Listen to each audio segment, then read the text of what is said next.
Montana Territory, August 1874. The stagecoach wheels kicked up dust as it rolled into the town of Elkhorn Ridge, the air dry and sharp in the late afternoon sun.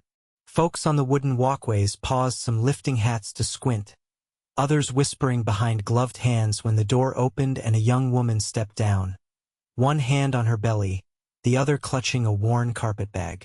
Lark Edenfield kept her spine straight, even as the whispers grew louder. "She's pregnant already, Lord above, and she came lookin' for a husband? She'll ruin this town." Lark heard every word, but she did not flinch. Her boots hit the ground steady. She was not here for their approval. She was here because she had nowhere else to go. The marshal passed her a quick glance and looked away. Even the postmaster, who had written her on behalf of the man she was supposed to marry, did not step forward. The name on the letter had been Thomas Harrow, a widower farmer needing a wife to help raise his children. Lark had written back, told the truth about her condition. She had explained everything, that she had been taken advantage of while working as a seamstress in New York, that the child was innocent and she was not asking for charity, only a chance. But men liked the idea of a fresh start until they saw what it really looked like. She stood in the middle of the street, heavy with child dust rising around her skirt hem, and realized Thomas Harrow was not coming. A door creaked open across the road. A man stepped out of the livery stable, wiping his hands with a rag. Tall, sun-browned, early 30s maybe, with a quiet steadiness in how he moved. He wore a scarred leather hat, low over eyes the color of storm clouds, and his shirt was rolled at the forearms, revealing rope muscle and old burn scars. He looked right at her. Then he crossed the street. "Ma'am," he said, voice low and even. "You need help." Lark blinked, caught off guard by the lack of judgment in his tone. "I was supposed to meet someone here. His name was Thomas Harrow. He must have changed his mind." The man looked around at the gathering eyes, then back at her. "You got somewhere to stay?" "No, you do now." He took her bag without waiting for more and gently gestured toward the far side of town. Lark hesitated for half a second, then followed. Behind her, the whispers rose again. "She's got no shame. That cowboy just made a mistake." But the man did not look back. And neither did she. They walked in silence past the last house on the edge of town, then down a dirt path that led to a modest ranch. A small barn, a corral, and a tidy cabin with a porch. 2 horses grazed nearby. He opened the door for her. "It ain't fancy, but it's clean," he said. "You can have the bed. I'll take the cot." "You do not even know me," she said, voice soft. He looked at her belly, then at her face. No one deserves to be left standing in the street. She stepped inside. The cabin smelled like soap and pine. On the mantel sat a carved wooden horse. A rifle rested on hooks by the door. Everything was neat, lived in, but clearly a man's place. "I'm Lark," she said as she sat on the edge of the bed, hand resting on her stomach. "Malcolm O'Dwyer," he answered, setting her bag down. "Folks just call me Mal." She gave a small nod. "Thank you, Mal." He gave a single nod back and went to stoke the stove. That night he made rabbit stew and let her eat first. He did not ask about the father. He did not ask where she had come from. He only said, "If you need anything, just say." She watched him from across the room as he sat by the fire, boots off, long legs stretched out, reading a worn copy of a Mark Twain novel. His face was unreadable but not unkind. When she turned in for the night, she whispered, "Good night," before closing the door. Mal's voice followed softly. "Night, Lark." The next morning she woke to the sound of hammering. She stepped outside to find Mal repairing a broken fence post near the corral. Shirt soaked through with sweat, he paused when he saw her and nodded toward the porch. "Made coffee. There's bread and jam too." She sat on the steps with the tin mug between her hands and watched him work. 3 days passed like that. He never asked about the baby. Never asked why she was really here. He just made sure she ate, kept the fire going through the night, and left a pail of fresh water by the door each morning. But the town did not forget. When she went to the general store, the clerk refused to meet her eyes. 2 women walked out as she entered. A child pointed and asked why her belly was so big if she was not married. She stood there, alone with her tin of milk and a bar of soap, trying not to cry. Then the door opened again. Mal walked in. He did not say anything. Just stepped beside her, laid his coins on the counter, and took the items from her hands. "She is with me," he said clearly, voice calm but absolute. The clerk's mouth opened, then shut. Outside, Lark stopped him. "Why did you say that?" Mal looked down at her. "Because it is the truth. You are here. You are under my roof. That makes you my responsibility. I do not want to be a burden. You are not." She studied him, trying to understand what kind of man he was. But he just handed her the bag and started toward the cabin. That night, she could not sleep.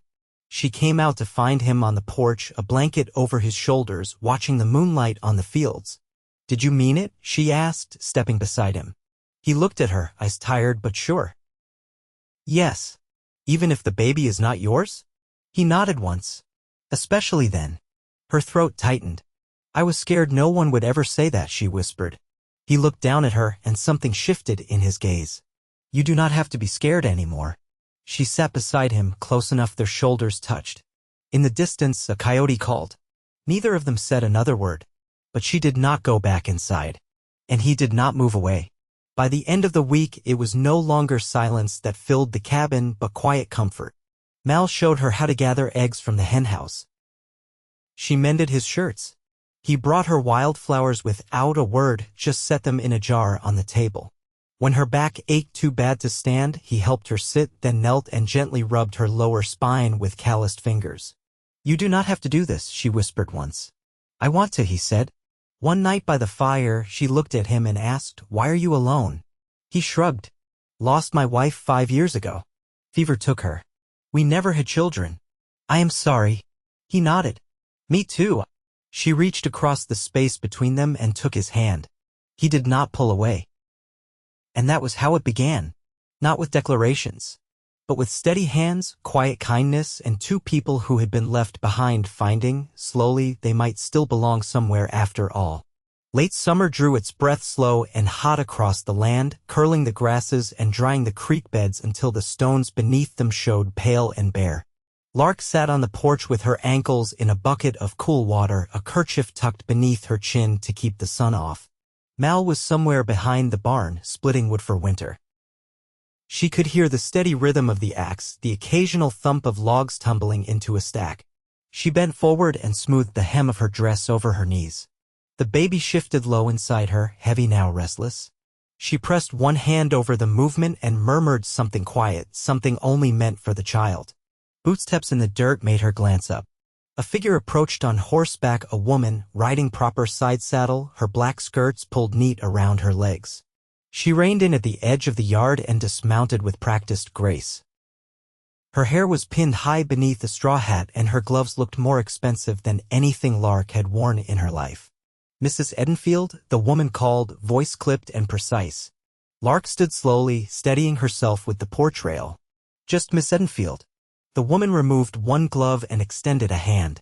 "I'm Mrs. Ada Greeley. My husband runs the mercantile. I thought I ought to introduce myself properly." Lark hesitated, then took the offered hand. The grip was quick and cool. "I imagine you've heard plenty already," Lark said. "I prefer to gather my own impressions," Ada replied, eyes scanning the yard. "You're staying with Mr. O'Dwyer?" "I am." Ada's gaze returned to her face. "It's not often a man takes in a stranger, let alone one in your condition." Lark's hand dropped to her side. "I didn't ask him to." "No, I expect you didn't." Ada's expression softened, just a touch. "I brought some chamomile leaves. For your nerves and for the child when it comes. My grandmother swore by them." She opened her satchel and handed over a small muslin pouch tied with twine. Lark looked down at it, then back at Ada. "Thank you. I won't pretend the town is kind," Ada said. "But sometimes kindness begins in smaller places. You might find not everyone's mind is set." The woman turned, remounted, and rode off without waiting for a reply. Later that evening, Mal returned to the cabin with a smear of soot on his jaw and a fresh tear in his shirt sleeve. He set down a bundle of kindling and paused when he saw the pouch sitting on the table. "Someone come by?" Lark nodded. "Mrs. Greeley. She brought herbs." "Did she say why?" "Maybe she thought I needed something to hold on to that wasn't bitterness." Mal took a long breath and reached for the kettle. You think she's right? I think I've been holding on to worse. He handed her a mug. Then let's start with this. They sat close, knees nearly touching, the fire throwing gold light between them. Lark sipped carefully, letting the warmth settle in her chest. Mal didn't speak, just watched the flames flicker and crack. After a while, she said, "Have you ever delivered a baby?" He turned his head. "No, I haven't either." She laughed softly, but it caught in her throat. "I've read about it. I know what's supposed to happen, what's not supposed to. But knowing things in your head doesn't mean much when it's your body. I'll ride for the doctor when it's time," he said. "Or earlier if there's signs. We'll be ready." She looked at him fully now, his square hands, the nick above his eyebrow, the way his eyes never wavered from hers. "Why are you doing this?" she asked. Truly, his jaw worked a moment before he answered. "Because I've known what it feels like to be left with nothing. And I won't stand by and let someone else carry that alone." She didn't answer. Not right away. But she reached out and placed her hand over his where it rested on his knee. Neither of them moved. By the second week of September, the aspens had begun to turn. Bright yellow leaves fluttered loose and drifted across the yard. Mal hitched the wagon and drove them out along the ridge to gather early apples from a neighbor's orchard. He walked beside her as she picked what she could reach, then handed her the firmest ones from the higher branches. On the way back, she leaned her head against the wagon rail and drowsed in the warm sun, the sound of Mal's voice low as he spoke to the horses. When she blinked awake, his coat was tucked around her shoulders. That night, as she washed dishes at the basin, Lark said, "I'd like to do something for you." Mal looked up from the table. "You already do." "No," she said. "I mean something that's yours. A trade." He dried his hands and waited. "I know how to make patterns. I used to sew professionally. If you have anything needing mending or you want new shirts for winter, I'd be glad." He nodded once. "I've got a coat that's seen better days. I'll start there." She rose early the next morning, gathered her needles and wax thread, and worked at the table while Mal cleared the pasture. The coat had been patched before, but not well. She unpicked the old seams, added new lining from a flour sack, and restitched the collar. When Mal came in, she held it up. "Try it." He slipped it on and flexed his shoulders. "Feels like it used to." She smiled, and for the first time it reached her eyes. A robin called from the fence post outside. The wind carried the smell of rain from the south. Lark stepped to the doorway, hand on her belly again, and listened. "Storm's coming," she said. Mal joined her, his shoulder brushing hers. "Let it come," he said. And together they stood in the doorway, watching the sky begin to darken, two people not yet lovers, not yet kin, but no longer strangers. The baby came as the firewood pile turned to frost and the sky hung low with the weight of winter. It began just past midnight, a tight ache in Lark's back that deepened into something she couldn't reason herself out of. She sat on the edge of the bed, feet bare against the floorboards, and waited for the pain to pass. Didn't. Mal was already up, lighting the lantern with a practiced hand. "It time." She nodded once, her breath thin. He didn't panic. He didn't ask questions she couldn't answer. He only moved, steady as always, pulling the kettle to boil, laying towels near the hearth, wrapping his coat around her shoulders as she leaned against the doorframe. "I'll fetch the doctor," he said. "No," she said, gripping his sleeve. "There's no time. It's close." He paused, eyes on hers, then gave a single nod. "All right?" She labored through the dark hours with Mal kneeling beside her, his palm pressed to her shoulder, keeping her grounded when the pain took her breath. He said little, only what mattered. "Breathe here. Lean forward. You're doing fine." When the sun broke the horizon in a pale sweep of pink and gray, the baby slid into the world with a single, wet cry. A girl small and flushed, blinking against the cold. Lark wept silently as Mal wrapped the child in a clean flannel sheet and laid her in her mother's arms. "She's here," he said, voice rough. Lark looked down at the tiny face, perfect and complete, then up at the man who had been there through every breath. "She doesn't have a name." Mal crouched beside the bed, eyes on the child, not her. "What did your mother call you when you were little?" "I don't remember," Lark said, then after a pause, "Maybe I never had a name like that." He touched the edge of the baby's blanket, careful not to disturb her. "Then maybe she could be named for the first thing that made you feel safe." Lark stared at him, the quiet of the room settling around them. "Her name's Clara." He nodded. "Clara's a good name." She laid her head back against the pillow. "You should rest." "I will." But he didn't leave. He pulled the chair close and sat, elbows on his knees, watching Clara sleep. Outside, the wind rattled the bare sycamore branches, but inside, everything held still. By afternoon, word had spread. Ada Greeley arrived with broth and a quilt. She didn't linger, only set the basket down and nodded once at Mal. "Let her know we're praying for her," she said. "And the child." "She'll appreciate that," Mal replied. 3 days passed before Lark left the bed. Her body ached in places she hadn't known could ache, and her hips resisted every step. But she made it to the rocking chair by the hearth, Clara asleep in her arms, and sat there as the snow started to fall. Mal came in from the barn, brushing flakes from his sleeves. He saw her and stopped. "You're up." "I had to see the snow from here," she said. "It's different when you're not on the road." He moved to the fire and added a log. "You're not on the road anymore." She looked at him then, long and full, as if weighing something in her chest. "I don't know what to call this," she said. "This thing between us." "You don't have to name it yet," he said, not looking away. "But I know what it feels like." She nodded, slow. "It feels like home." They didn't speak of it again that night. No promises. No sudden declarations. Just a shared quiet, broken only by Clara's soft breaths.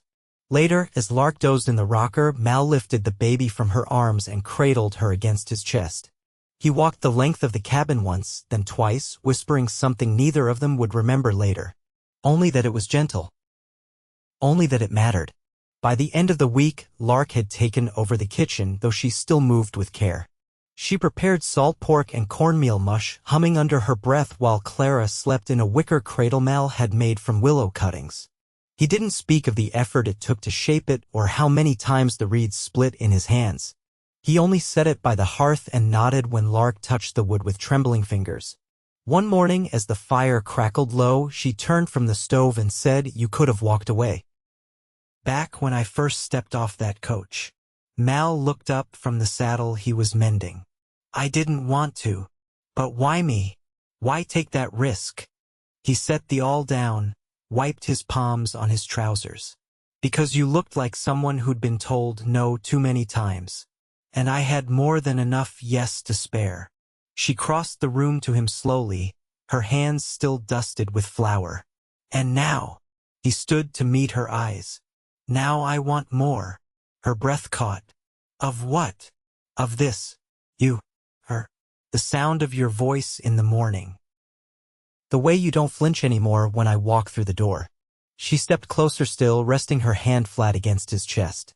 "I never thought I'd be worth wanting." "You were," he said, closing his fingers over hers. "Even before you knew it."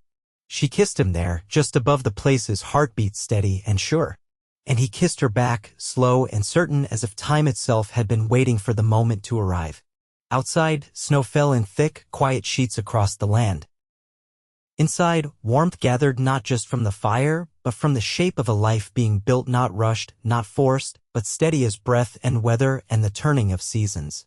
They stood there, man and woman, mother and child, no longer strangers, no longer waiting. Only together. Only home.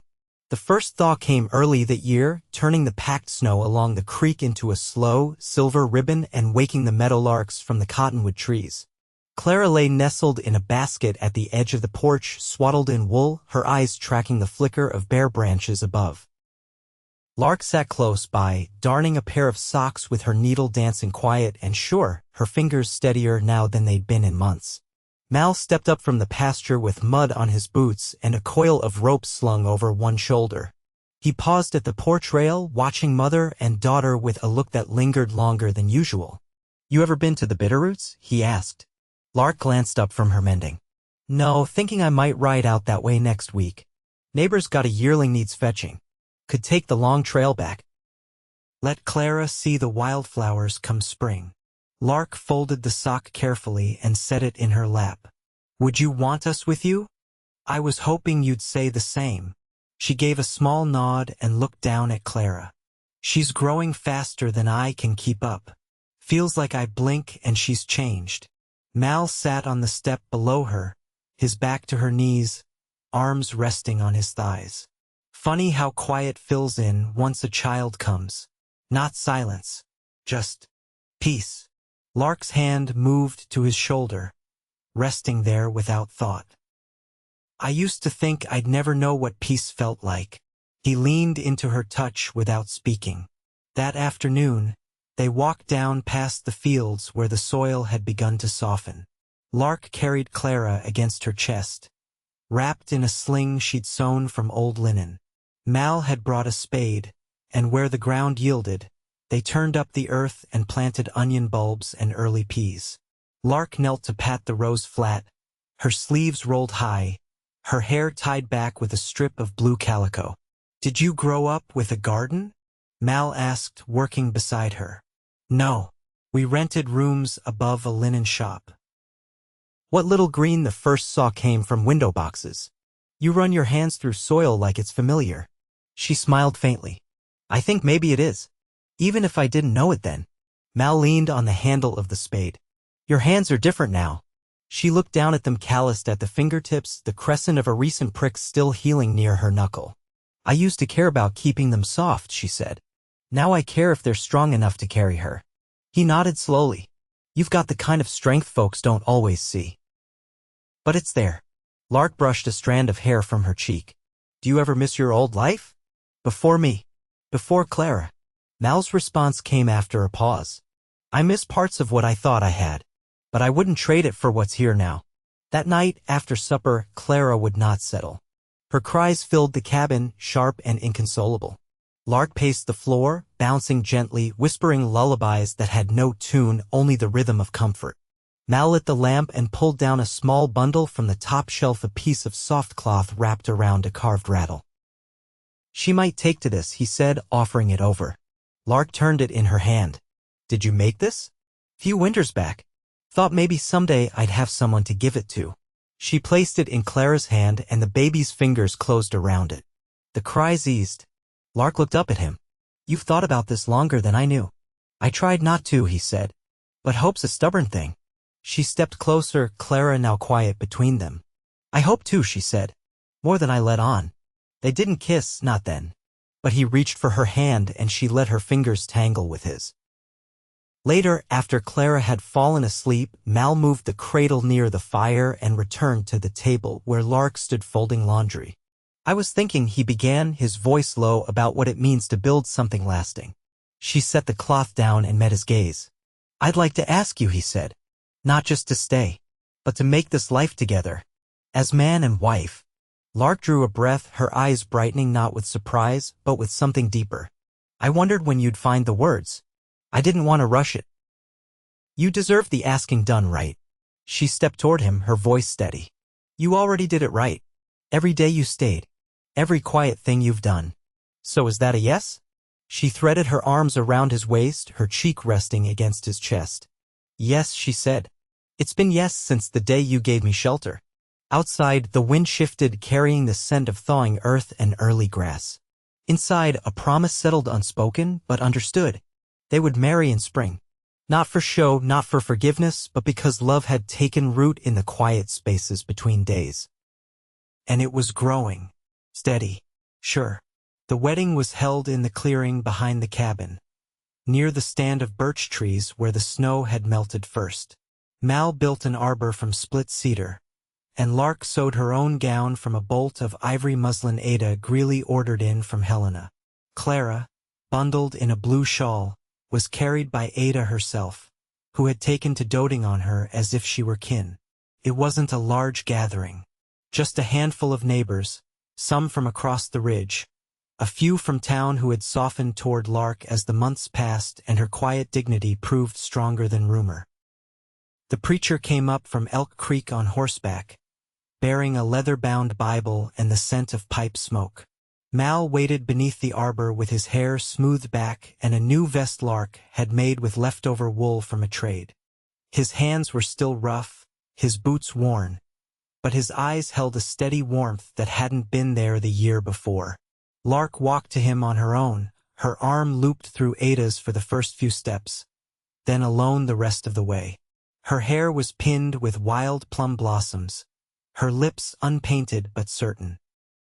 Clara gurgled in Ada's arms, reaching toward the sunlight that streamed through the birch branches.